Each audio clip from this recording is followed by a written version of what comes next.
Happy Friday, everyone. I hope it's going well for you. Today we celebrate Good Friday when we remember with specific focus the cross, the death of Christ. And so today, let's remember the work that happened on the cross so that when we get to Easter Sunday, the resurrection, man, we really have felt the weight of what went on this Holy Week, this time where we really focus in and specifically remember the last days of Christ. So as we celebrate the death of Christ today, I thought I would read a passage from Isaiah 53. In Isaiah 53, Isaiah is talking about a servant that is going to come. And this is going to be the servant of all servants. I mean, this is going to be the king that is going to come for the nation Israel. And he's going to come, in fact, for the whole world.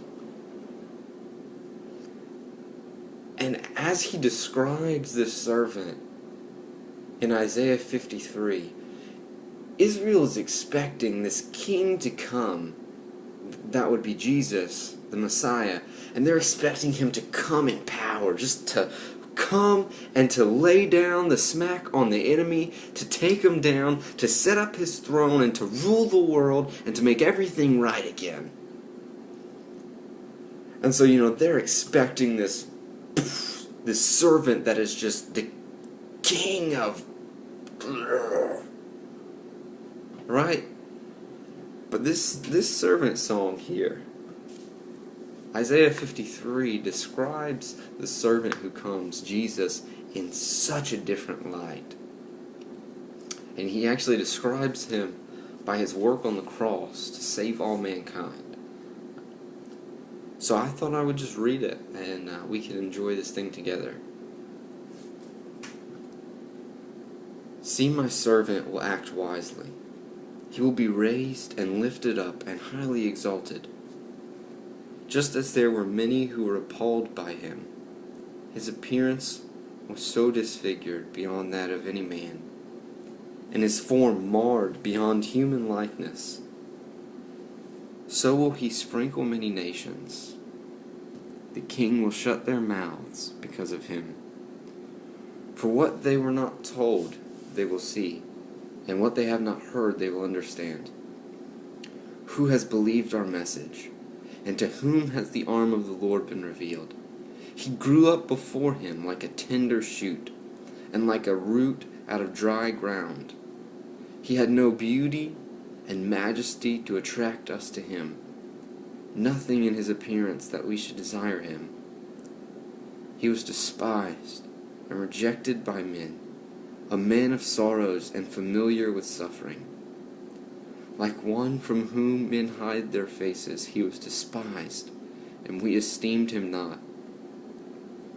Surely he took up our infirmities and carried our sorrows, yet we considered him stricken by God, smitten by him, and afflicted.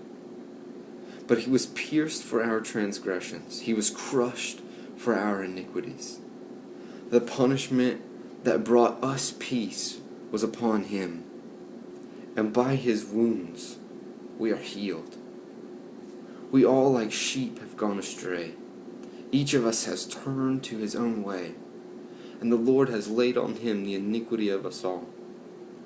He was oppressed and afflicted, yet he did not open his mouth. He was led like a lamb to the slaughter, and as a sheep before her shears is silent, so he did not open his mouth. By oppression and judgment he was taken away. And who can speak of his descendants? For he was cut off from the land of the living. For the transgression of my people he was stricken. He was assigned a grave with the wicked and with the rich in his death, though he had done no violence, nor was any deceit in his mouth. Yet it was the Lord's will to crush him and cause him to suffer. And though the Lord makes his life a guilt offering, He will see his offspring and prolong his days. And the will of the Lord will prosper in his hand.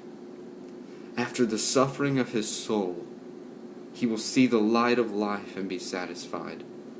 By his knowledge, my righteous servant will justify many, and he will bear their iniquities. Therefore I will give him a portion among the great, and he will divide the spoils with the strong, because he poured out his life unto death, and was numbered with the transgressors. For he bore the sin of many, and made intercession for the transgressors. What a great King, what a great servant, what a great Messiah, Jesus. His work on the cross was so humble, and he came in a way that no one expected. And today we celebrate that. We celebrate his life-giving. We celebrate his willingly going to the cross and suffering the wrath of God for us. I hope this passage, if nothing else, just encourages you today. Have a great day remembering him. And remember, Sunday's coming.